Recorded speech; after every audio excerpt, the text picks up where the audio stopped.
Hoki Maino, thanks for joining us on AM today, 26 minutes past 8, and it is time for our panel of the day, PR consultant Sarah Sparks and Nanolabs CEO Joe Davis. Lovely to see you both. Good to see you. Okay, here's the thing on the swimming chat that we've just had with Dame Sophie Pascoe and Rob Hewitt. You're not going to find many people out there who would oppose swimming lessons for kids, right?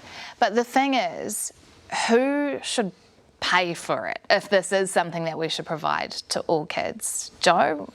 Thinking about this a lot, 90 drowning deaths last year, I want to know what happened to the school pool.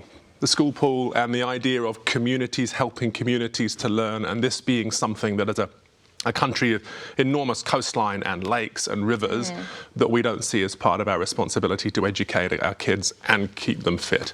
So, right. amazing so initiative. It starts in the schools. Schools should be able to I think it starts in the communities, and I think schools are a great place for that to centre rather than it being necessarily a paid professional business. Yeah, I mean, I grew up, there were school pools all over the place, and they all closed down for health and safety reasons, and I wonder, long term, whether it would have been safer and healthier to have kept them. Because, Sarah, that is the issue, that if you're not learning in school, you have to learn outside of school, and then that becomes a time pressure issue for many parents who have to work full time. Yeah, I think it's a hybrid model. I think it is about the government empowering and enabling community. So there's accessibility. You know, I know some great programs happening in the community that Sport New Zealand do, like Healthy Families, which is through Whānau Order Commissioning Agency, for example, in Waikato. And it is working with people who are working with the whānau, who know the stresses, who then can provide transportation, who can get them to the pool. So I think it's a collective effort. It's not one or the other, it's a hybrid. I mean, I grew up in the Air Force Base. My father was a PT instructor, so we grew up by an Olympic-sized pool. My mother couldn't swim, but Dad made sure that we could all swim, and it's a life skill. Joe, you've worked with Coast Guard, obviously, previously. So at what point do you need to start learning? Is there an age, do you think? Because if you're learning when you start school, is that too late? Look, I'm also a new parent and been having conversations about when do you start putting them in the pool and so on. Sooner the better. Well, because actually some places you can get free, I think, from 6 months, but there's a waiting list of about 6 months. Yeah, of course there is. Of course there is. I mean, inevitably. Look, I think early is great.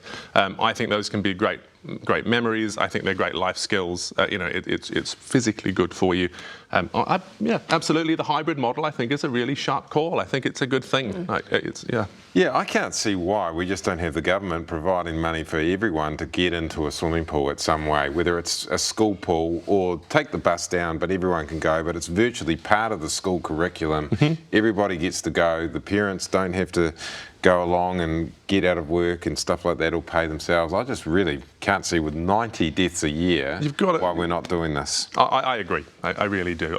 90 deaths. If you look at what we would spend on life-saving, on follow-up health services to deal with 90 deaths in the water, investing up front is going to be cheaper in the long run, and people will be alive. That's a good thing. We're running out of time, so just a quick yes or no. Will you be watching the Qatar FIFA World Cup?